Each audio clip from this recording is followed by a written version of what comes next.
নমস্কার, আমি অর্চিতা শীল। আজ আমি ইগনু রিজিওনাল সেন্টার কলকাতা থেকে বিপিএসসি 133 ইউনিট 7 এ উদারনৈতিক গণতন্ত্রে রাজনৈতিক দলের কার্যাবলীর ভূমিকা এবং গুরুত্ব নিয়ে আলোচনা করব। এই প্রসঙ্গে বলতে গিয়ে যেটা বলা যায় যে বিখ্যাত রাষ্ট্রবিজ্ঞানী অ্যালান বল বলেছিলেন যে রাজনৈতিক দল ছাড়া আধুনিক রাজনৈতিক ব্যবস্থাকে কল্পনা করাই কঠিন বা তাকে কল্পনা করা যায় না। It is difficult to imagine modern political system without the political party. সুতরাং যখন আমরা রাজনৈতিক দল নিয়ে আলোচনা শুরু করলাম, তাহলে সেখানে আমাদের প্রথমত জানতে হবে আধুনিক রাষ্ট্রে রাজনৈতিক দল কি কাজ করে। কেননা বর্তমান পলিটিক্যাল সিস্টেম বা রাজনৈতিক ব্যবস্থায় রাজনৈতিক দল আজকে পার্ট অ্যান্ড পার্সেল হিসেবে বিবেচিত হয় মডার্ন পলিটিক্যাল সিস্টেমের ক্ষেত্রে বা আধুনিক রাজনৈতিক ব্যবস্থার ক্ষেত্রে। সুতরাং রাজনৈতিক দলের প্রথম কাজ যেটা বলা যায় সেটা হচ্ছে একীকরণ, সরলীকরণ এবং স্থায়ীকরণ। বিখ্যাত রাষ্ট্রবিজ্ঞানী অ্যালান বল বলেন যে রাজনৈতিক দলের একটি গুরুত্বপূর্ণ কাজ হলো যে পলিটিক্যাল প্রসেস বা রাজনৈতিক প্রক্রিয়া রয়েছে সেই প্রক্রিয়াকে ইউনাইটেড অর্থাৎ ঐক্যবদ্ধ করা, ইজিয়ার করা অর্থাৎ সহজতর করা এবং তাকে স্টেবিলাইজ করা অর্থাৎ স্থিতিশীল করা। একটা দেশে সাধারণত বিভিন্ন ভাষাভাষী বা নানা কমিউনিটির মানুষ বা নানা সম্প্রদায়ের মানুষ বিলং করে থাকলেও দেখা যায় যে এই সমস্ত মানুষ সাধারণত কয়েকটি মাত্র পলিটিক্যাল পার্টি বা রাজনৈতিক দলের ছত্রছায়ায় থেকে রাজনৈতিক প্রক্রিয়ায় সাধারণত পার্টিসিপেট করে থাকে বা অংশগ্রহণ করে থাকে। ফলে দেশের বিভিন্ন ধরনের মানুষ যেখানে ডাইভার্সিফিকেশন আছে, বৈচিত্র্যতা রয়েছে, থাকলেও বিভিন্ন মানুষের রাজনৈতিক অবস্থান বা মনোভাব অনেক বেশি বোঝা সহজতর হয়। রাজনৈতিক দলের একটা প্রধান কাজ হচ্ছে to clarify a particular problem অর্থাৎ সমস্যাকে নির্বাচন করা। একটি রাষ্ট্রের রাজনৈতিক, সামাজিক এবং অর্থনৈতিক ক্ষেত্রে বিভিন্ন ধরনের প্রবলেম বা সমস্যা দেখা দিতে পারে। রাজনৈতিক দলের প্রধান কাজ হলো বা the prime function of the political party হলো যে এই সমস্যাগুলোর মধ্যে কোন কোন সমস্যা সব থেকে বেশি গুরুত্বতা বা ইম্পর্টেন্স পাবে এবং কোনগুলোর আশু সমস্যার সমাধানের প্রয়োজন আছে সেটাকে নজর করতে হবে, সেটাকে সুপারভাইজ করতে হবে এবং সেই অনুযায়ী স্টেপস গ্রহণ করতে হবে বা পদক্ষেপ গ্রহণ করতে হবে এবং সেই সম্পর্কে জনগণকে অনেক বেশি কনসাস করে তুলতে হবে বা অবহিত করে তুলতে হবে। দ্বিতীয়ত রাজনৈতিক দলের দ্বিতীয় প্রধান কি কাজ? কি বলতে পারো? নীতি নির্ধারণ করা অর্থাৎ পলিসি ফর্মুলেশন। শুধু সমস্যা তো নির্বাচন করলেই হয় না, সমস্যাটাকে সমাধান করারও প্রয়োজন আছে এবং সেটা দ্রুত সমাধান বা দ্রুত তা সলভ করার দরকার হয়ে পড়ে। সেই জন্য সে বিষয়ে একটা পলিটিক্যাল পার্টি বা একটা রাজনৈতিক দলকে সাধারণত নিজস্ব আইডিওলজির ভিত্তিতে আপন আপন মতাদর্শের ভিত্তিতে নীতি নির্ধারণ এবং কর্মসূচি প্রণয়ন করতে হয়। তাকে সেইভাবেই পলিসি ফর্মুলেট করতে হয়। রাজনৈতিক দলের চতুর্থতম যেটা বড় কাজ হচ্ছে সেটা হচ্ছে জনমত গঠন করা। To build the public opinion. নির্ধারিত নীতি এবং কর্মসূচিকে জনগণের মধ্যে তাকে খুব ব্যাপকভাবে প্রচার করে সেখান থেকে পাবলিক অর্থাৎ জনসমর্থন, পাবলিক সাপোর্ট সেটা আদায় করা রাজনৈতিক দলের আরেকটি বড় কাজ বলে মনে করা হয়।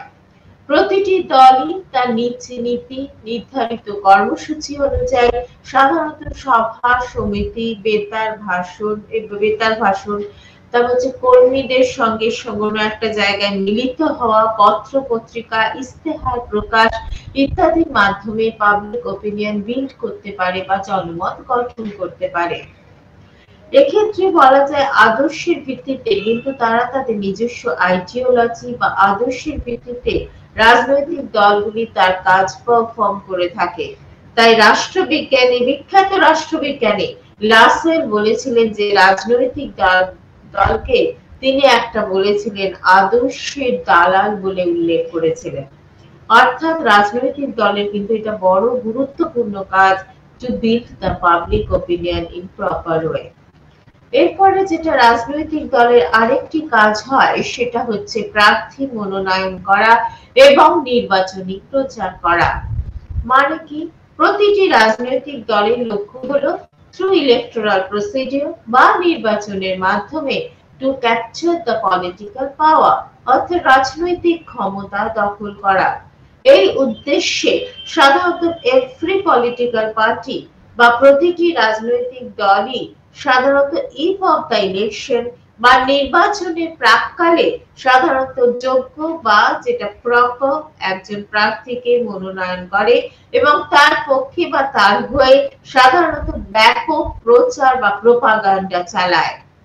রাজনৈতিক দল থাকলে সেখানে কিন্তু ব্যক্তির নিজস্ব যে গুণাগুণ বা ক্যারিজমা তার পরিবর্তে সাধারণত ভোটাররা অতি সহজেই রাজনৈতিক দলকে লক্ষ্য রেখে প্রার্থীকে ভোট দিয়ে সাধারণত ইলেক্টেড করে থাকে। এরপরে যেটা রাজনৈতিক দলের আরেকটি কাজ হলো সেটা হচ্ছে সরকার গঠন করা এবং তার পরিবর্তন ঘটানো, to build or to create the particular government as well as to modify it. নির্বাচনে যে দল সাধারণত অ্যাবসলিউট মেজরিটি পায় বা সংখ্যাগরিষ্ঠতা অর্জন করে সেই দলের সরকার গঠন করে। That particular party has the ability to form the government.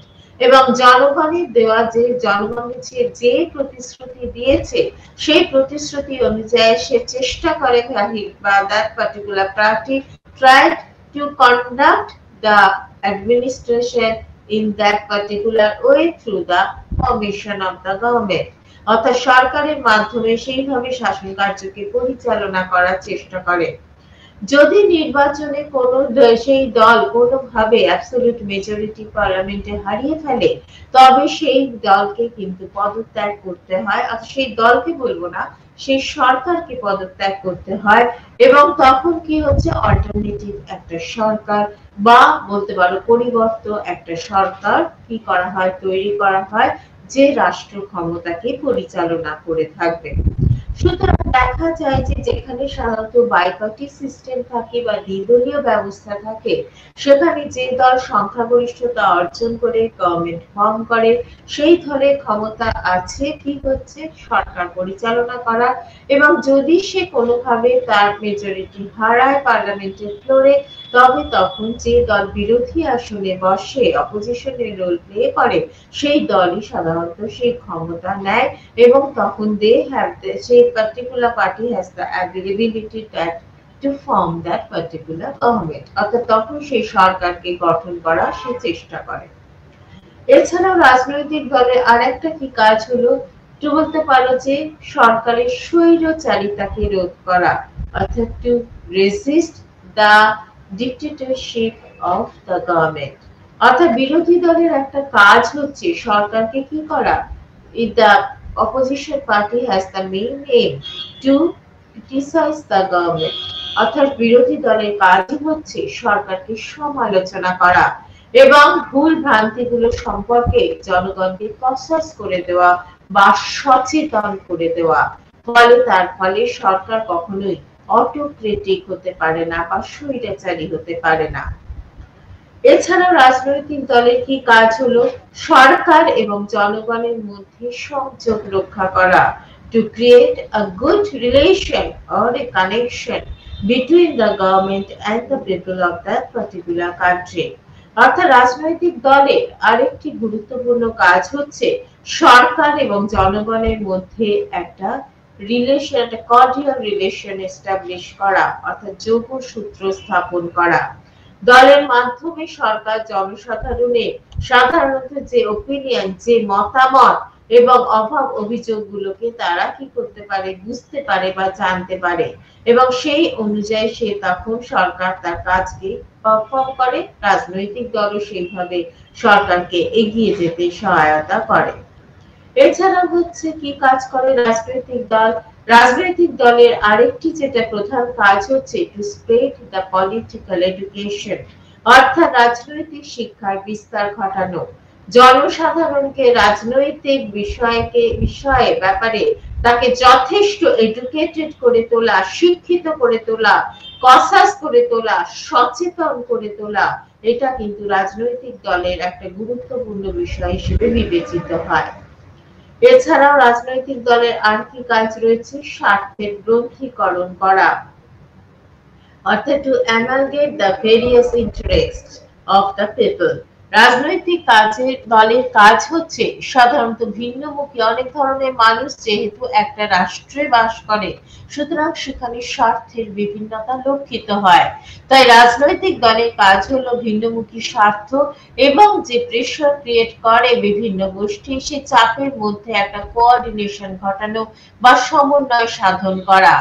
রাজনৈতিক দলের এই কাজকে সূত্রের প্রসঙ্গে বলতে গিয়ে বিখ্যাত রাষ্ট্রবিজ্ঞানী অ্যালমান্ট এবং পায়েল বলেছিলেন কি হচ্ছে amalgamation of the various interest of the people of a particular state, অর্থাৎ বাংলায় যাকে আমরা বলে থাকি স্বার্থের গ্রন্থিকরণ। এছাড়াও রাজনৈতিক দলের আরেকটা কাজ হচ্ছে সরকারের যে বিভিন্ন বিভাগগুলো রয়েছে তার মধ্যে সমন্বয় ঘটানো। আমরা আগের দিনও বলেছি একটা সরকারের সাধারণত তিনটে বিভাগ থাকে, আইন বিভাগ, শাসন বিভাগ এবং বিচার বিভাগ। সুতরাং আইন বিভাগের কাজ হচ্ছে আইন তৈরি করা, টু মেক দ্য লস। শাসন বিভাগের কাজ হচ্ছে টু এক্সিকিউট দ্য লস, অর্থাৎ কি হচ্ছে যে আইনটা তৈরি হলো তাকে ঠিকমতো এক্সিকিউট বা ইমপ্লিমেন্ট করা। আর বিচার বিভাগের কাজ হচ্ছে টু জাস্টিফাই দ্য লস, অর্থাৎ যে আইনগুলো রয়েছে তা সেই অনুযায়ী বিচার কার্য সমাধান করা। সুতরাং অধ্যাপক গার্নার বলেছিলেন যে আইন বিভাগের সঙ্গে শাসন বিভাগের একটা সুন্দর বা গুড রিলেশন তৈরি করার প্রয়োজন আছে, না হলে কিন্তু একটা গুড অ্যাডমিনিস্ট্রেশন কখনোই সম্ভবপর হয় না বা সেটা পসিবল ঘটে না। সুতরাং রাজনৈতিক দল বা পলিটিক্যাল পার্টি এই কাজটাই করে থাকে, এই সমন্বয় সাধন বা কোঅর্ডিনেশনের কাজটা করে থাকে। শাসন কার্যে সাধারণত যাতে পুরো সেকশন অফ দ্য সোসাইটি, অর্থাৎ সমাজের যে দরিদ্র ব্যক্তি রয়েছে সেই ব্যক্তির অংশগ্রহণ করতে পারে সেটাও দেখতে হবে রাজনৈতিক দলকে।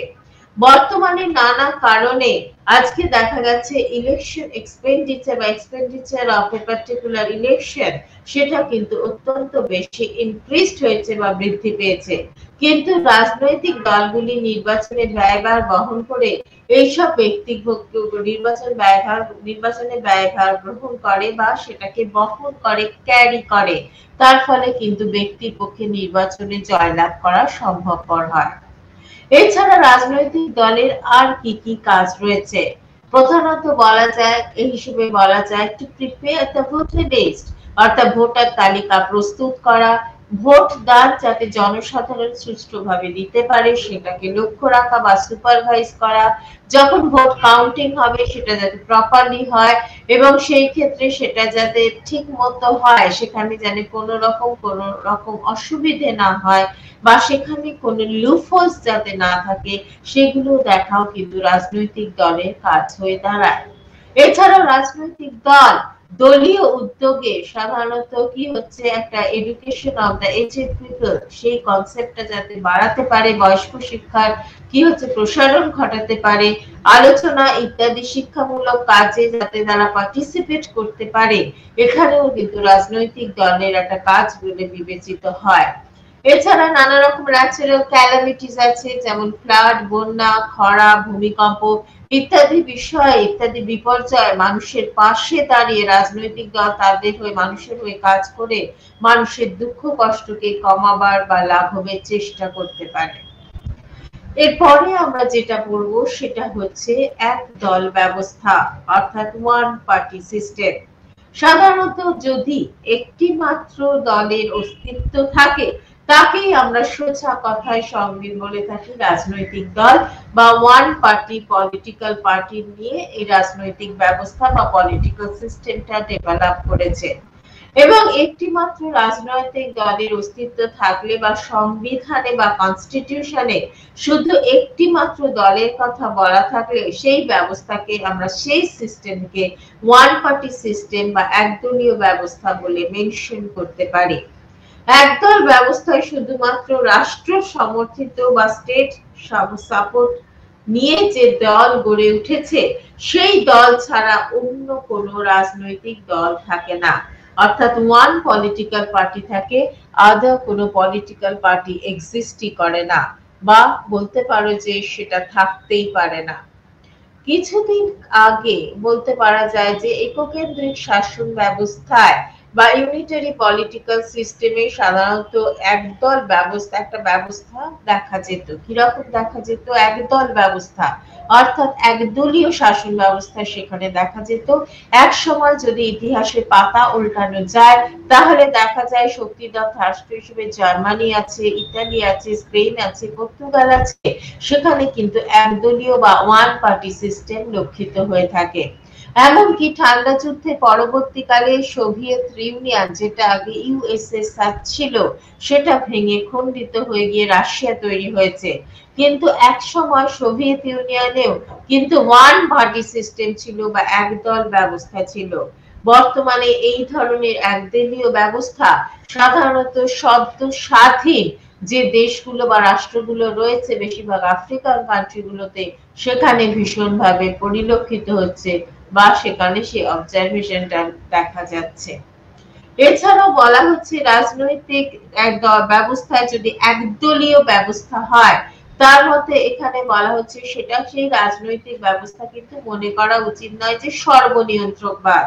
রাজনৈতিক ব্যবস্থা সর্বনিয়ন্ত্রণবাদী নয়, অর্থাৎ ব্যক্তি এবং সমাজ জীবন সম্পূর্ণভাবে রাজনৈতিক কর্তৃত্বের সাধারণত নিয়ন্ত্রণাধীন হয়ে থাকে। অর্থাৎ মানুষ এবং তার সোশ্যাল লাইফ অনেকটাই কিন্তু পলিটিক্যাল অথরিটির দ্বারা নিয়ন্ত্রিত হয়ে থাকে। কিন্তু এই প্রসঙ্গে বলতে গিয়ে ফ্যাসিজম বা নাজিজমের কথা বলতে পারি বা নাৎসিবাদীর কথা বলতে পারি।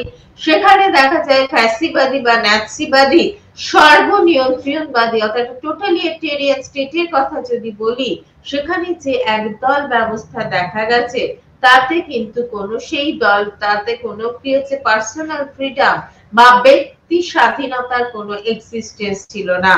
এবং সমাজ এবং ব্যক্তি যদি দেখা যায় যে টোটাল লাইফ বা সমগ্র জীবন হচ্ছে দল ও রাষ্ট্রের দ্বারা পুরোপুরি it can be controlled by the state and the party, অর্থাৎ দল ও রাষ্ট্রের দ্বারা নিয়ন্ত্রিত হতো। এবার এই প্রসঙ্গে বলতে গিয়ে আমরা কমিউনিস্ট দেশগুলির কথাও বলতে পারি। যেমন দেখা যায় যে সেখানে বলা যায় যে কমিউনিস্ট দেশগুলিতে যেখানে সাধারণত ওয়ান পার্টি সিস্টেম লক্ষ্য করা যায় সেখানেও কিন্তু তার নেচারটা বা প্রকৃতিটা একটু আলাদা হয়ে থাকে। বিভিন্ন রাজনৈতিক দলের মধ্যে প্রতিযোগিতা অনেক সময় এই ধরনের গণতন্ত্র বা ডেমোক্রেসিতে থাকে না ঠিকই, কিন্তু দলের মধ্যে ডিসিশন মেকিং প্রসেস বা সিদ্ধান্ত গ্রহণ প্রক্রিয়ার ক্ষেত্রে এবং নেতা নির্বাচনের ক্ষেত্রে সাধারণত দেখা যায় যে সদস্যরা সাধারণত অংশগ্রহণ করে থাকে বা পার্টিসিপেট করে থাকে। সেই জন্য থিওরিটিক্যালি বা তত্ত্বগতভাবে যদি বিবেচনা করো তাহলে অনেকে বলে থাকেন যে একদল ব্যবস্থা অনেক সময় ডেমোক্রেসির বিপক্ষে যায়, অর্থাৎ গণতন্ত্র বিরোধী হয়ে থাকে। কেননা গণতন্ত্র মানেই হচ্ছে মত প্রকাশের স্বাধীনতা আছে, ফ্রিডম অফ এক্সপ্রেশন আছে। একদল ব্যবস্থা কিন্তু প্রকৃতপক্ষে যদি দেখা যায় ওয়ান বলতে পারো যে এক মতবাদ ব্যবস্থা বা বলা যায় যে ওয়ান ওপিনিয়ন সিস্টেম বলে একে আমরা মেনশন করতে পারি। তাই লিফশেন সাহেব বলেছিলেন যে একদল ব্যবস্থা যেটা রয়েছে সেটা যে ফ্যাসিস্ট বা কমিউনিস্ট সেটা যাই হোক না কেন আসলে এটা একটা অটোক্রেটিক সিস্টেম বা এটা একটা স্বৈরতান্ত্রিক শাসন বলে আমরা তাকে বিবেচনা করতে পারি। এবং তারই একটা আসল নাম হচ্ছে যেটাকে বলা যায় একনায়কতন্ত্র বা ডিক্টেটর। যেমন ধরা যায় ইরাকের ক্ষেত্রে কিন্তু এটা দেখা গেছিল। ইরাকের সাদ্দাম হোসেনের কথা আমরা বলতে পারি যে একজন একনায়কতান্ত্রিক শাসক ছিলেন। সুতরাং একদলীয় ব্যবস্থায় সাধারণত একটি মাত্র দল ক্ষমতা দখল করে থাকে। One party has the ability to capture the power, state power। এবং এখানে দেখা যায় যে সাধারণত মাইনর যে দলগুলো রয়েছে, অর্থাৎ যে দলগুলি একেবারে ইম্পর্টেন্স পায় না বা গুরুত্বটা পায় না, সেই দলগুলিকে এক্সিস্ট বা থাকতে কি হয়েছে, থাকতে বা অ্যালাউ করতে অনুমোদন দেয় একটি একদলীয় দলের সেই নেতৃত্ব থাকে। অর্থাৎ একদলীয় ব্যবস্থায় ভীষণভাবে অটোক্রেটিক অ্যাটিটিউড নিয়ে সাধারণত পলিটিক্যাল লিডাররা তার কাজ করে থাকে। এবং সেই ক্ষেত্রে এই একদল ব্যবস্থা সেই কারণে এতটা পাওয়ারফুল বা শক্তিশালী হয়ে ওঠে যে অনেক সময় দেখা যায় যে সরকারের তুলনায় দেখা যায় যে এরা অনেক সময় বেশি পাওয়ারফুল হয়ে ওঠে। এরপরে আমরা আসি একদলীয় শাসন ব্যবস্থা রয়েছে এমন কিছু দেশের কথা বলি। যেমন একদলীয় শাসন ব্যবস্থার উদাহরণ হলো উত্তর কোরিয়া, যেটা কিম রাজত্বের অধীন এবং সেখানে তারা শাসিত হয়ে থাকে এবং সেখানে একটাই মাত্র বলতে পারো যে দল রয়েছে যেটার নাম হচ্ছে ওয়ার্কার্স পার্টি অফ কোরিয়া। ঠিক আছে।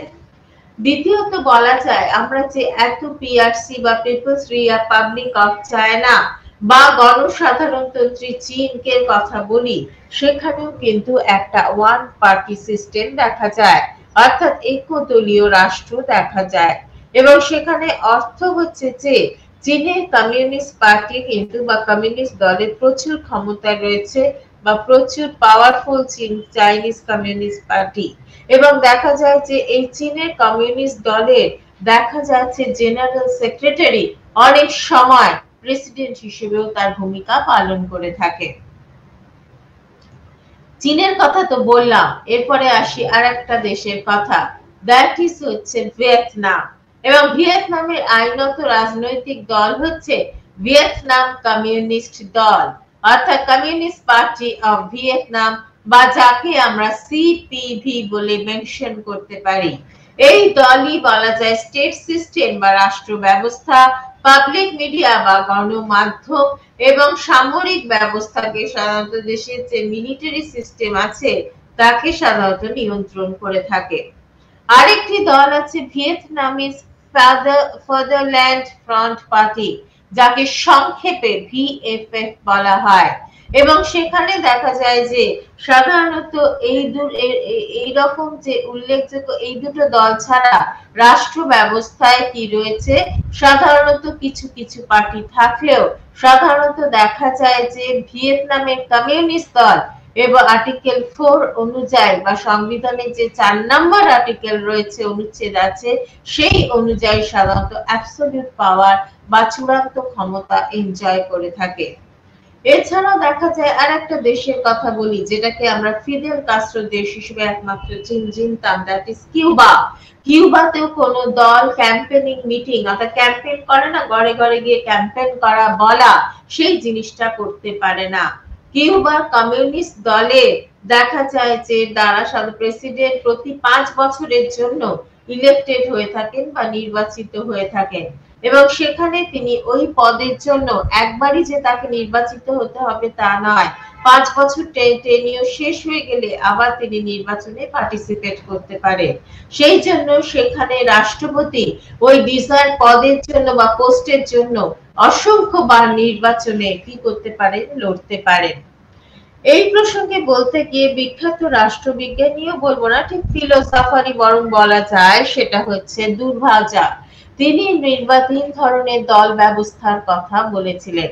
যেমন একটা যেটা আলোচনা করলাম একদল ব্যবস্থা, দ্বিতীয়ত যেটা বলেছিলেন বাই পার্টি সিস্টেম বা দ্বিদল ব্যবস্থা, এবং তৃতীয়ত যেটা তিনি বলেছিলেন that is multi party system বা বহুদল ব্যবস্থা বলতে পারি। কেউ কেউ আবার সেইভাবে কিন্তু দল ব্যবস্থাকে বিভক্ত করেনি বা ডিভাইড করেনি।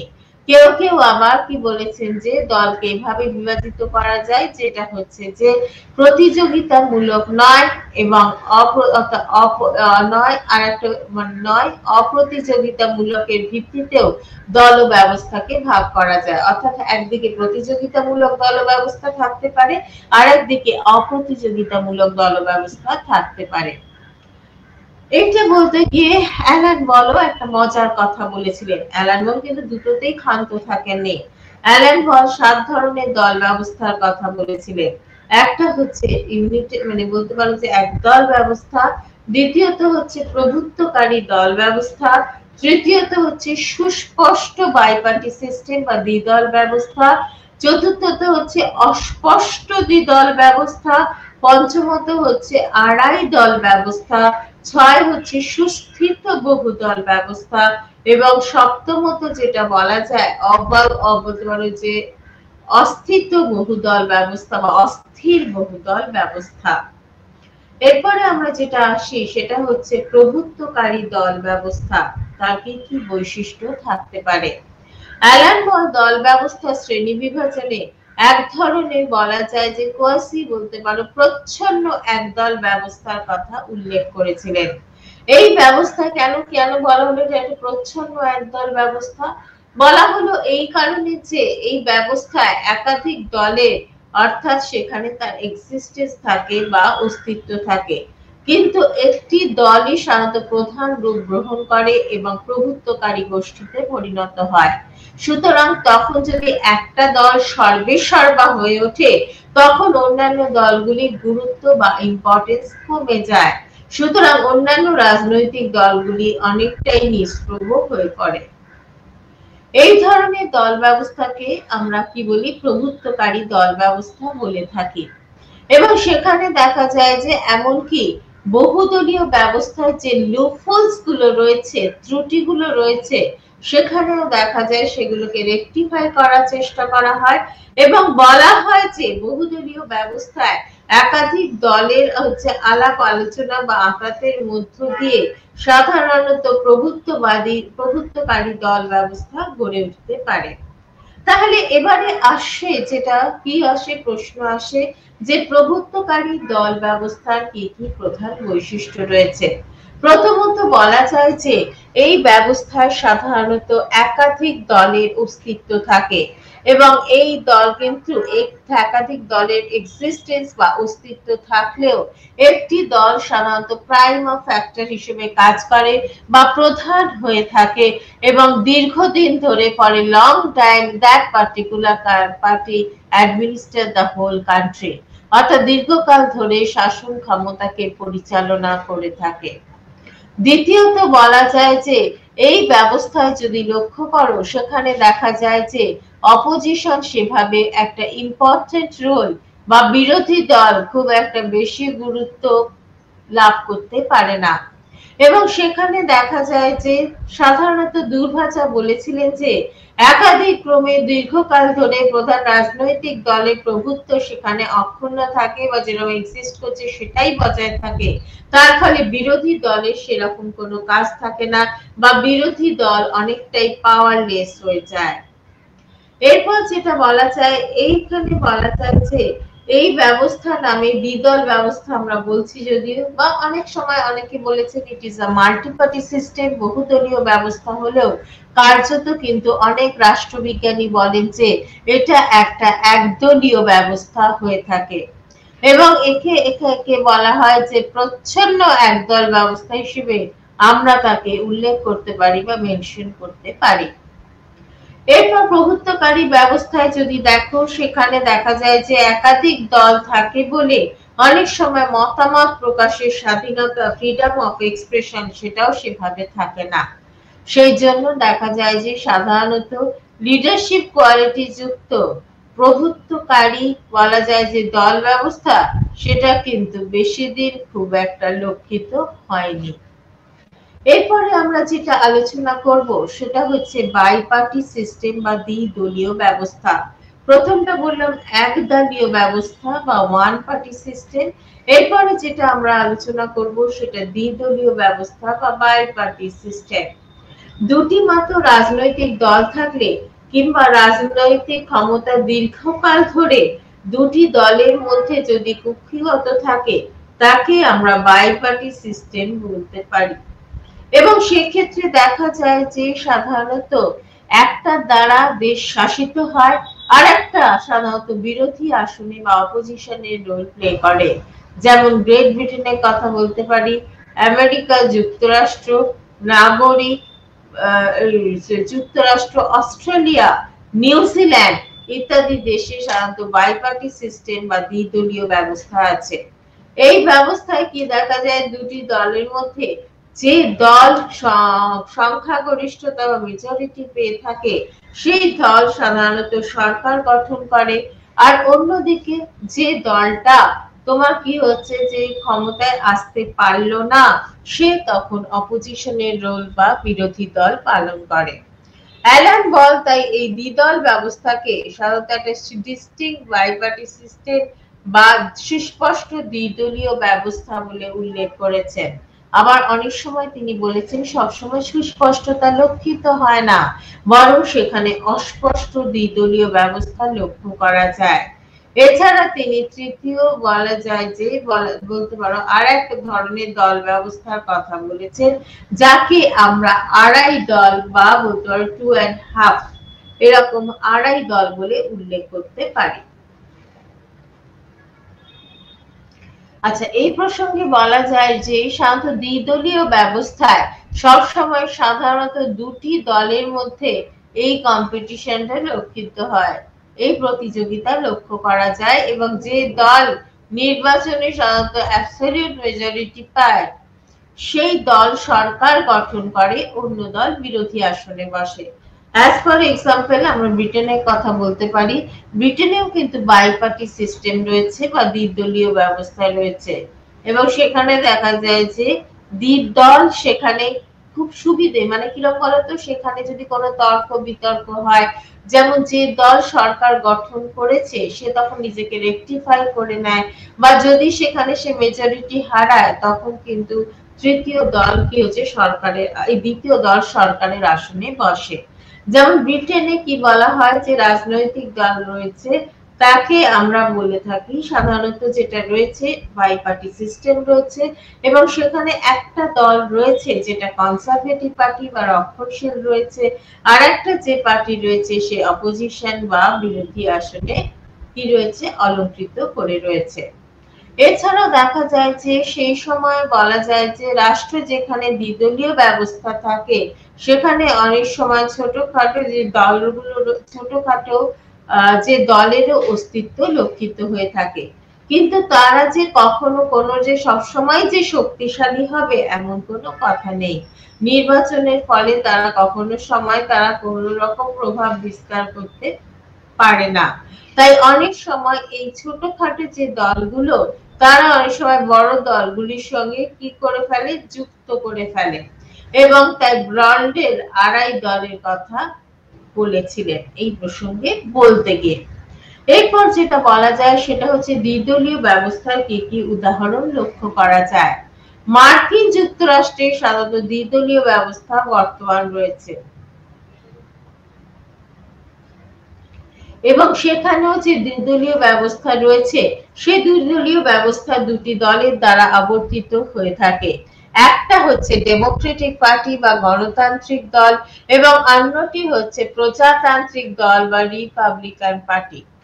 এখানে হচ্ছে মার্কিন যুক্তরাষ্ট্রে এই দুটি দলের অস্তিত্ব 1852 সাল থেকে ছিল, এবং মার্কিন যুক্তরাষ্ট্রে পার্লামেন্টকে নিয়ন্ত্রণ করতেও সাধারণত দেখা যায় যে কি বলা যায় যে বলতে পার মার্কিন যুক্তরাষ্ট্রে পার্লামেন্টকে নিয়ন্ত্রণ করতেও সাধারণত 1856 সাল থেকে এই দ্বিদলীয় ব্যবস্থা বা বাইপার্টি সিস্টেম।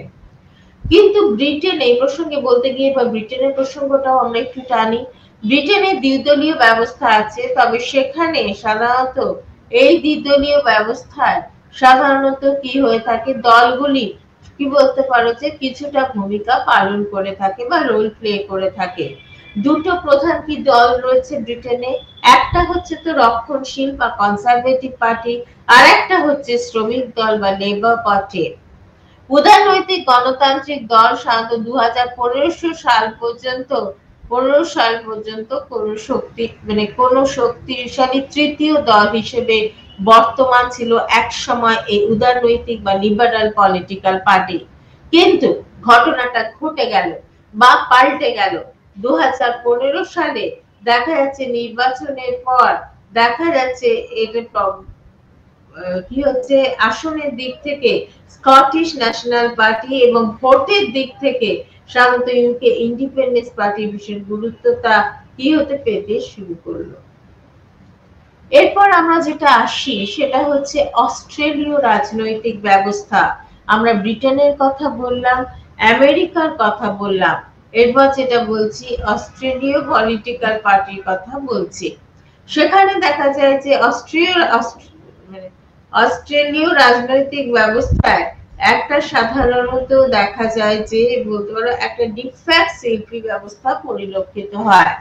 একদিকে আছে বলতে পারো যে অথরিটেরিয়ান লেবার পার্টি, একটা কেন্দ্রীভূত বামপন্থী মনোভাবাসম্পন্ন দল, যে দলটি আগে অস্ট্রেলিয়ান শ্রমিক আন্দোলনের সঙ্গে অনেক বেশি যুক্ত ছিল।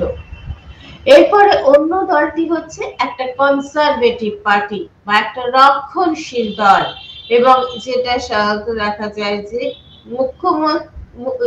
যুক্তরাষ্ট্রীয় স্তরে সাধারণত অনেক গোষ্ঠীর সঙ্গে তারা সংঘবদ্ধ হয়ে কাজ করে।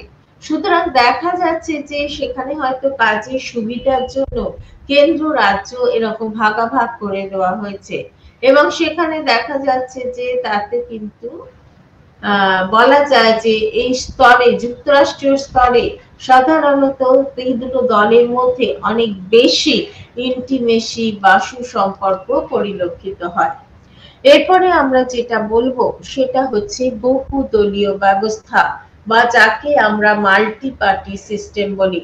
সমাজ এবং গণতান্ত্রিক যে প্রক্রিয়া রয়েছে, অর্থাৎ পলিটিক্যাল যে প্রসেস রয়েছে, সেই প্রসেসের পর পলিটিক্যালের থেকে বলবো ডেমোক্রেটিক যে প্রসেস রয়েছে, সেখানে দেখা যায় যে এর অগ্রগতির সাথে সাথে বহু দল অনেক বেশি দল তারা তাদের নিজস্ব আইডিওলজি বা মতাদর্শ এবং বিশ্বাস এবং লক্ষ্য নিয়ে আত্মপ্রকাশ করে। বহুদলীয় ব্যবস্থায় সাধারণত বহু তার মানে কি বহুদলীয়, অর্থাৎ সেখানে মাল্টি পার্টি অর্থাৎ বহু দলের অবস্থান লক্ষ্য করা যায়, এবং দেখা যায় যে বড় বা ছোট সব দলই সাধারণত এখানে নির্বাচনে অংশগ্রহণ করে। অর্থাৎ সেখানে ছোট বড় মেজো সেজো সব দলই সাধারণত প্রতিযোগিতায় অংশগ্রহণ করে থাকবে, এবং সেখানে দেখা যায় সাধারণত এই সিস্টেম বা পদ্ধতিটা অনেক বেশি উন্নত বলা যেতে পারে, এবং উন্নয়নশীল দুটো দেশেই লক্ষ্য করা যায়। অর্থাৎ উন্নত দেশে যেমন দেখা যায়, উন্নয়নশীল দেশেও সেটা পরিলক্ষিত হয়। এই পদ্ধতিতে যে দল সব থেকে বেশি কি হচ্ছে ক্ষমতা সব থেকে বেশি সংখ্যাগরিষ্ঠতা পায়, তাকে কিন্তু সরকার গঠনের জন্য আহ্বান জানানো হয়, এবং অথবা অনেক সময় দেখা যায় যে দুই বা ততোধিক দল মিলিত হয়ে একটা কি ছোটখাটো একটা জোটবদ্ধ সরকার গঠন করে ফেলে। এই ধরনের সরকার একটা সাধারণত ন্যূনতম শাসন করার মতো প্রোগ্রাম বা কর্মসূচি নির্ধারণ করে থাকে, যেহেতু তাদের একটা নিজস্ব আইডিওলজি বা মতামত আছে, কিন্তু সেই মতামত আজকের দিনে আর অতটা কি পায় না, ইম্পর্টেন্স বা গুরুত্ব পায় না। এই বহুদলীয় ব্যবস্থায় তাহলে এবার আমরা বলি কি কি বৈশিষ্ট্য রয়েছে। এই ব্যবস্থায় সাধারণত তিনটি বা ততোধিক রাজনৈতিক দলের আইনগতভাবে একটা স্বীকৃতি লক্ষ্য করা যায়। দ্বিতীয়ত বলা যায় সমগ্র নির্বাচন মণ্ডলী এই দলগুলির সমর্থকদের বলতে পারো যে সমর্থকদের যে কাজের মেন্টালিটি তার সঙ্গে নিজের অ্যামালগেট করে বা সমন্বয় সাধন করে। তৃতীয়ত কোনো একটি দল আইনসভায় ধরো ডিস্টিংলি বা সুস্পষ্টভাবে সংখ্যাগরিষ্ঠতা পায়, পায় বা তাকে দুম করে বর্জন করতে পারে না, যতক্ষণ না পর্যন্ত কোনো একটি দল, ধরো যেটা এজেড দল গেল, বুড়ো দল, সাধারণত অন্য দলের স্বার্থ সঙ্গে আলোচনা করে তবে শেষে কিন্তু সরকার বা গভর্নমেন্টকে ফর্ম করতে বলে।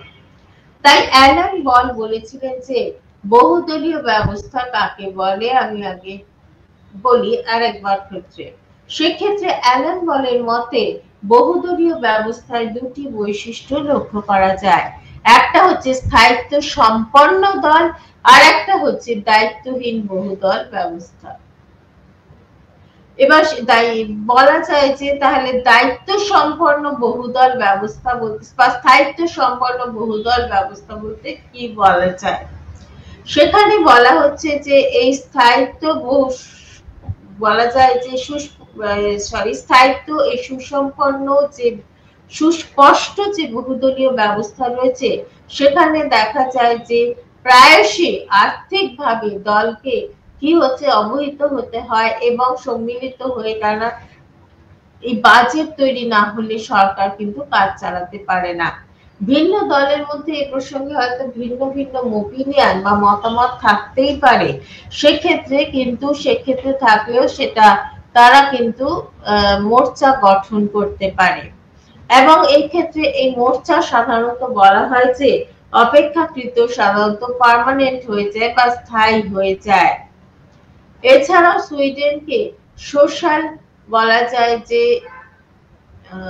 সোশ্যাল মানে সামাজিক ডেমোক্রেটিক পার্টি সুইডেনে যথেষ্ট পাওয়ারফুল ছিল বা শক্তিশালী হলেও দেখা যাচ্ছে যে অনেক সময় একাই কি করছে, সরকার গঠন করছে এবং বেশিরভাগ ক্ষেত্রে উদারনৈতিক দল বা অন্যান্য যে মধ্যপন্থী দল রয়েছে তারা কি করেছে, তারা তোমার বলতে পারো যে মানুষকে ক্রমশ সচেতন করে তুলছে বা কসাস করে তুলছে এবং যেহেতু তারা কসাস হয়ে যাচ্ছে সাধারণ মানুষ, তাহলে সে মানুষকে কিছু বোঝাতে সেরকম আর কোনো কি হচ্ছে না, অসুবিধে হয় না।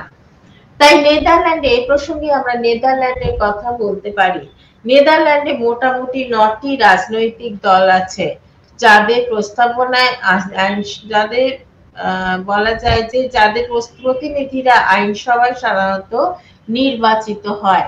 এর মধ্যে কোন দলগুলো বিশেষ বিখ্যাত? একটা হচ্ছে Christian Democratic party,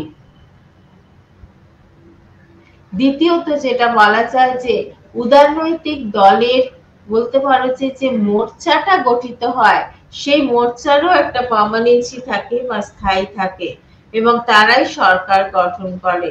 they have the ability to form the government. এরপর সুইজারল্যান্ডের কথা বলি। সুইজারল্যান্ডেও একটি বহুদলীয় রাজনৈতিক ব্যবস্থা পরিলক্ষিত হয়, অর্থাৎ Switzerland also enjoy a multi-party system এবং সেখানে 1999 সাল থেকে সাধারণত দেখা যায় যে 4টি বৃহৎ দল মিলে মিশে সাধারণত জোট সরকার গঠন করেছে।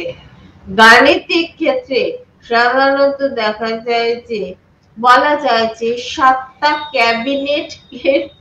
ক্যাবিনেটের পদকে নিয়ে সাধারণত একটা বৃহত্তর দল গঠিত হয়েছে এবং অনেক সময় 7টা ক্যাবিনেটের এই যে বলতে পারো যে পদকে 4টে বৃহত্তর দলের মধ্যে যুক্ত করে দেওয়ার ফলে অনেক সময় দেখা যায় যে সেখানেও কিন্তু মত পার্থক্য লক্ষ্য করা যায়। যাই হোক, এই প্রসঙ্গে বলতে গিয়ে বলা যায় যে অস্ট্রিয়াতেও বহুদলীয় ব্যবস্থা বা মাল্টি পার্টি সিস্টেম পরিলক্ষিত হয় এবং সেখানে দেখা যায় যে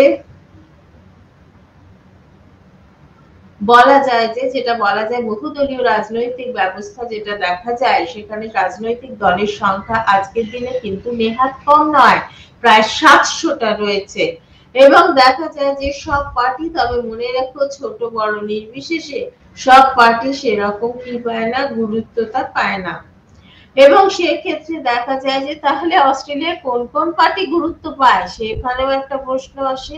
সেখানে বলা হচ্ছে অস্ট্রিয়ান পিপলস পার্টি 1 নম্বর, দ্বিতীয়ত হচ্ছে সোশ্যাল ডেমোক্রেসিস অর্থাৎ বলা যায় যে সোশ্যাল মানে সামাজিক গণতন্ত্র এবং সেখানে বলা আছে পার্টি অফ অস্ট্রিয়া, অস্ট্রিয়ার হচ্ছে পার্টি, এবং বলা যায় যে ফ্রিডম একটু party of Australia and freedom party of Austria, এই ধরনের দল ব্যবস্থা লক্ষ্য করা যায়।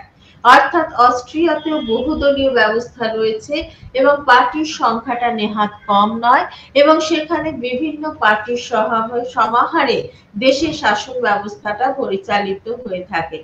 হয়তো প্রথম দিকে এই পার্টির অতটা অবস্থান ছিল না, পরবর্তীকালে দেখা যাচ্ছে যে 1980-র দশক থেকে সাধারণত দেখা যায় যে 4টে মূল দল নির্বাচনে পার্টিসিপেট করে থাকে এবং তারাই জোটবদ্ধ হয়ে একটা জাতীয় পার্লামেন্ট বা ন্যাশনাল পার্লামেন্ট গড়ে তোলে। আচ্ছা, এরপরে আসি বেলজিয়ামের কথা। আমি কতগুলো ছোট ছোট ভাবে উদাহরণ হিসেবে দেশের উল্লেখ করেছি। একটা হচ্ছে বেলজিয়াম হচ্ছে একটি যুক্তরাষ্ট্রীয় ব্যবস্থা বা ফেডারেল সিস্টেম, কিন্তু দেখা যায় যে যুক্তরাষ্ট্রীয় ব্যবস্থা যাই হোক না কেন, সেখানে কিন্তু কোনোভাবেই তৃতীয় বলতে পারো যে একক্ষ বিশিষ্ট বলতে পারো যে সংসদের সদস্যরা সাধারণত একটি দল থেকে আসে, কিন্তু যেখানে নির্দল প্রার্থীরা খুব সামান্য। একটা হচ্ছে বলা যেতে পারে সাধারণত নিউজিল্যান্ডের দল ব্যবস্থায় প্রভাব বিস্তার করতে সমর্থ হয়। আবার অন্যদিকে আনুপাতিক অর্থাৎ প্রপোর্শনাল রিপ্রেজেন্টেশন অর্থাৎ আনুপাতিক প্রতিনিধিত্বের সময় থেকেও সেখানে বহুদলীয় ব্যবস্থা পরিলক্ষিত হয়। সুতরাং বর্তমানে যেটা দেখা যায়, অনেকগুলো ছোট ছোট দল নিয়ে সাধারণত সরকার গঠিত হয়ে থাকে। আচ্ছা, এরপরে আমরা আসি 2018 সালে কি হয়েছিল। 18 সালে মে মাসে সাধারণত দেখা যাচ্ছে যে সমীক্ষা অনুযায়ী যেটা লক্ষ্য করা যায় যে সেটা হচ্ছে 5টি দল মিলেমিশে নিউজিল্যান্ডের দল ব্যবস্থার কি করেছে, সংস্কার সাধন করেছে। এরপর আমরা আসি ইটালির কথা। ইটালিতেও দেখা যায় যে দ্বিতীয় বিশ্বযুদ্ধের পর after the second world war সেখানে দেখা যায় যে সরকার গঠনের ক্ষেত্রে সাধারণত কোনো দলীয় ব্যবস্থাই নেই, এবং সেখানে বলা হচ্ছে যে সেখানে কোনো দলই সেখানে যারা হয় সেখানে করা হয় কি, সরকার গঠনের ক্ষেত্রে নিশ্চয়ই সরকার হবে, সরকার অ্যাবসলিউট মেজরিটি নিয়ে চলবে, খুব ভালো কথা, কিন্তু সরকারের গঠনের ক্ষেত্রে কোনো দলই সাধারণত এককভাবে সংখ্যাগরিষ্ঠতা লাভ করে সরকার গঠন করে। এ প্রসঙ্গে বলতে গিয়ে আমরা 2018 সালের একটা কথা বলতে পারি। 2018 সালে সাধারণত দেখা যায় যে সাধারণ নির্বাচনে 3টে গোষ্ঠী সব থেকে বেশি ভোট পেয়েছিল এবং 2টো কক্ষ বিশিষ্ট বলা যায় যে গোষ্ঠী সংসদে 2টো আর 2টো যে ঘর বলতে পারো যে কক্ষ বিশিষ্ট সংসদে একটা কেন্দ্রীভূত এবং দক্ষিণপন্থী জোট সরকার তৈরি হয়েছিল। আর একটা বলা যেতে পারে যেখানে প্রধান কারা ছিল, লিগ অফ নেশন ছিল, ফোর্সা ইটালিয়া বলে একটা দল ছিল, দ্য ব্রাদার্স অফ ইটালি ছিল, এরা ছিল। এরপরে যেটা লক্ষ্য করা যায়, আমরা যেটা বলে থাকি সেটা হচ্ছে যে ভারতবর্ষে সাধারণত একটা রাজনৈতিক ক্ষেত্রে মাল্টি পার্টি সিস্টেম বা বহুদলীয় ব্যবস্থা লক্ষিত হয়। সেখানে সাধারণত জাতীয় বলো, আঞ্চলিক রিজিওনাল বলো, রাজ্য স্তরে বলো, অনেক দলের অবস্থান আমরা পরিলক্ষণ করে থাকি। ভারতের নির্বাচন কমিশনের সাম্প্রতিক একটা সমীক্ষা থেকে এইটা লক্ষিত হয় যে বর্তমানে দলের সংখ্যা ভারতবর্ষে নেহাত কম নয়, সেটা হচ্ছে 2599টি দল। অন্যদিকে যেখানে দেখা যায় যে সাধারণত 8টি জাতীয় দল এবং বলা হচ্ছে 53টি রাজ্য দল এবং 2658টি অস্বীকৃত দল রয়েছে। তাই এই বহু দলগুলো মিলিত হয়ে অনেক সময় দেখা যায় যে তারা এতটাই পাওয়ারফুল হয়ে ওঠে বা শক্তিশালী হয়ে ওঠে, তারা অনেক সময় রাজ্য এবং কেন্দ্রে বোট সরকার তৈরি করে। এরপরে আমরা যেটা আসি সেটা হচ্ছে যে বিষয়টা নিয়ে পড়ব সেটা হচ্ছে আগে যেটা বললাম একদলীয় ব্যবস্থা, তারপর বললাম প্রভুত্বকারী একদলীয় ব্যবস্থা, তারপর বললাম দ্বিদলীয় ব্যবস্থা বা বাইপার্টি সিস্টেমের কথা বললাম, আর লাস্টে যেটা বললাম মাল্টি পার্টি সিস্টেমের কথা বললাম। সেখানে এবার নিজের দেশটা একটু উল্লেখ করি। ভারতবর্ষ একটি বহুদলীয় ব্যবস্থা রয়েছে এবং সেখানে জাতীয় এবং আঞ্চলিক ও রাজ্য স্তরে অনেক দল রয়েছে এবং সেখানেই আমি একটু আগেই উল্লেখ করেছি নির্বাচন কমিশনের যে সাম্প্রতিক সমীক্ষা, সেই সমীক্ষায় দেখা যাচ্ছে ভারতে বহুদলীয় ব্যবস্থার ভীষণ গুরুত্বতা রয়েছে। কেন রয়েছে?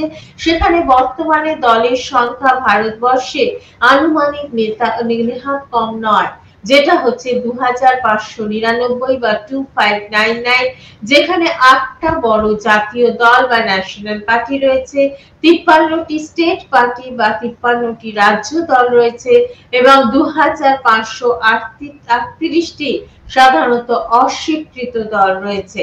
অর্থাৎ এদের তোমরা একটা খুব ভালো মতো স্বীকৃতি পায়নি সেই দল রয়েছে। এই বহু দল কি হচ্ছে মিলিত হয়ে অনেক সময় রাজ্য এবং কেন্দ্রে কি করেছে জোট সরকার বা কোয়ালিশন গভর্নমেন্ট তৈরি করেছে। 19 শতকে ইভলিউশন অফ 19th সেঞ্চুরি, এবার হচ্ছে রাজনৈতিক দলের যে evolution of political party of, বলতে পারো যে রাজনৈতিক দলের বিবর্তন টিল নাও, অর্থাৎ এখনো পর্যন্ত কি রকম হয়েছে। সেখানে যদি আমরা ইতিহাসের পাতা একটু উল্টাই তাহলে দেখা যায় যে 19 শতকের গোড়ার দিকে লক্ষিত হয় যে খুব কম সংখ্যক মানুষের তখন নির্বাচনে অংশগ্রহণ করা, অর্থাৎ ইলেকশনে পার্টিসিপেট করা এবং নির্বাচিত হওয়ার অধিকার দুটোই ছিল, কিন্তু খুব কম সংখ্যক মানুষের। এবং এই কম সংখ্যক মানুষের মধ্যে কারা পড়তো জানেন? এলিট সম্প্রদায়, অর্থাৎ যারা সমাজের অ্যাফ্লুয়েন্ট সোসাইটিতে কি হয় বিলং করে। এই এলিট সম্প্রদায় বা নোবেলস বা অ্যারিস্টোক্র্যাটস, এবং এরা সাধারণত খুব বিত্তবান মানুষ হতো বা ওয়েলদি পারসনস হতো এবং এই ওয়েলদি পারসনসরা সাধারণত দেখা যাচ্ছে যে ভীষণভাবে নিজেরা অনেক বিষয়ে কশাস হতো বা সচেতন হতো এবং সচেতন হয়ে তারা মিলিত হয়ে কি হতো পাবলিক পলিসি তৈরি করতো, জননীতি তৈরি করতো, সরকার গঠন করতো এবং সরকার গঠন করে জননীতিকে বাস্তবায়ন করা বা ইমপ্লিমেন্ট করা বা ম্যাটেরিয়ালাইজ করার চেষ্টা করতো।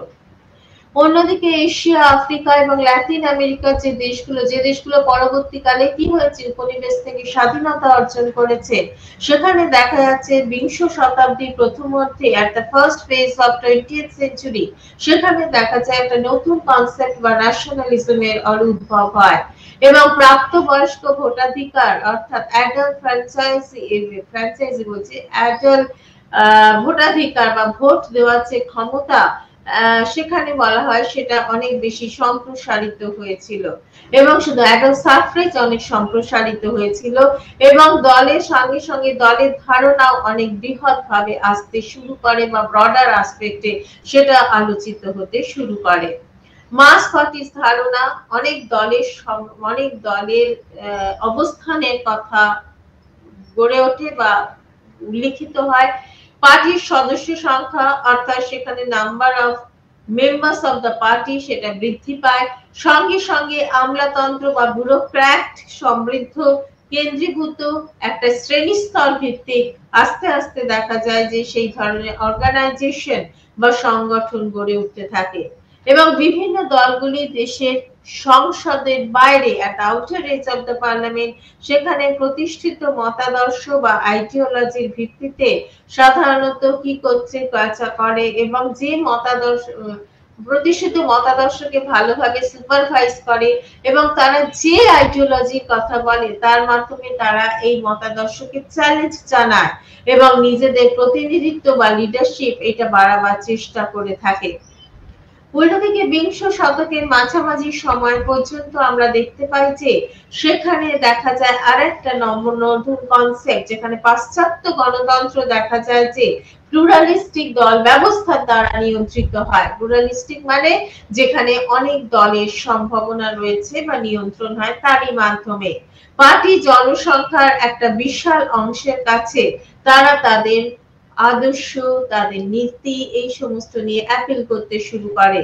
রক্ষণশীল দলগুলো সাধারণত অভিজাতপূর্ণ উচ্চ শ্রেণীর দৃষ্টিভঙ্গিকে বাস্তবে কি করতে মেটেরিয়ালাইজ করার চেষ্টা করতে থাকে। আর যেখানে শ্রমিক শ্রেণীর দল বা লেবার পার্টি সাধারণ জনগণের হয়ে সাধারণত তাদের যে লক্ষ্য, সেই লক্ষ্যকে প্রত্যাশা যেগুলো তাদের কাছ থেকে করা হয় সেগুলোকে ফুলফিল করার চেষ্টা করে।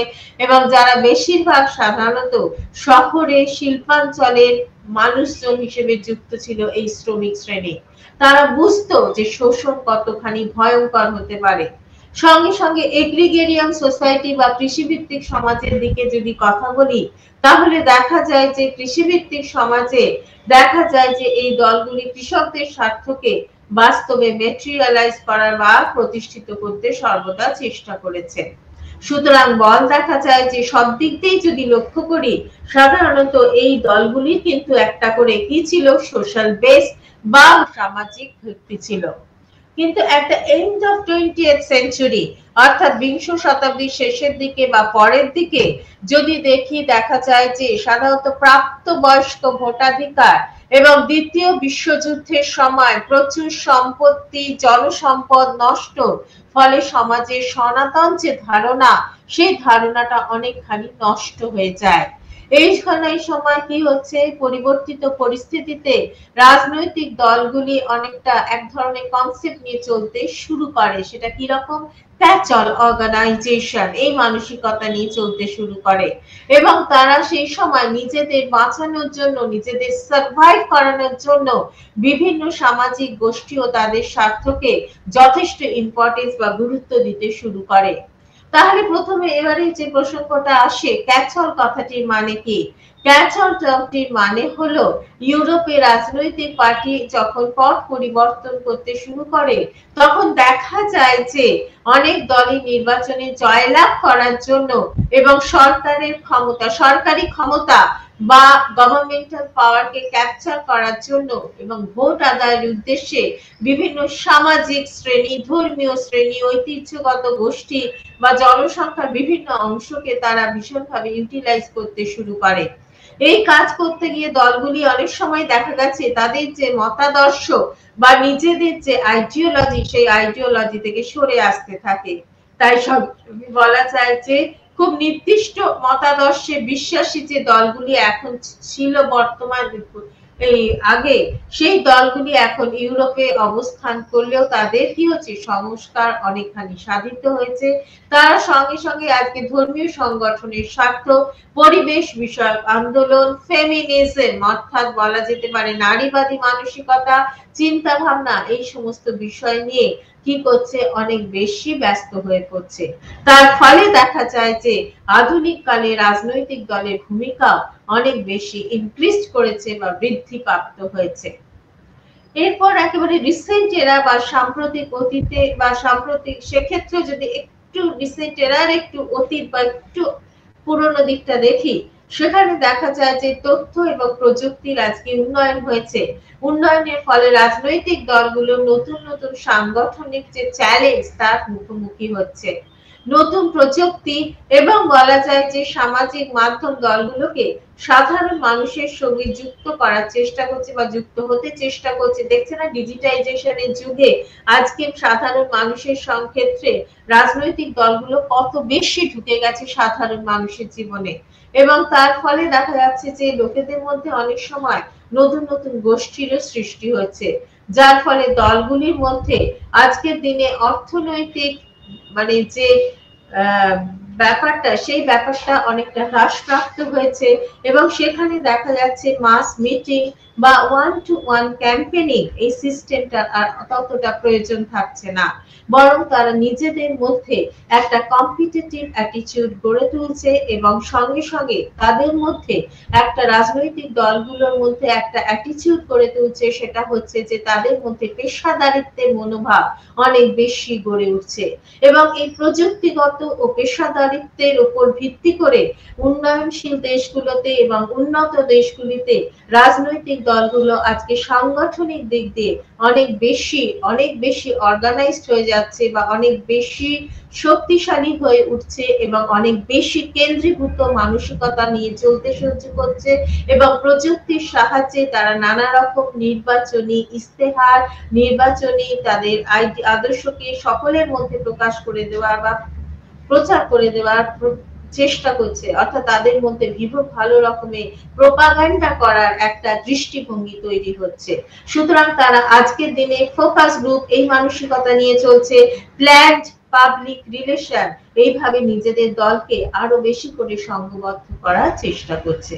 সুতরাং রাজনৈতিক দলের আজকে সাম্প্রতিককালে অনেক বেশি বিবর্তন ঘটে গেছে। আজ রাজনৈতিক দলের বিপিএসসি তোমার 133 ইউনিট 7 এর এখানেই সমাপ্তি। নমস্কার।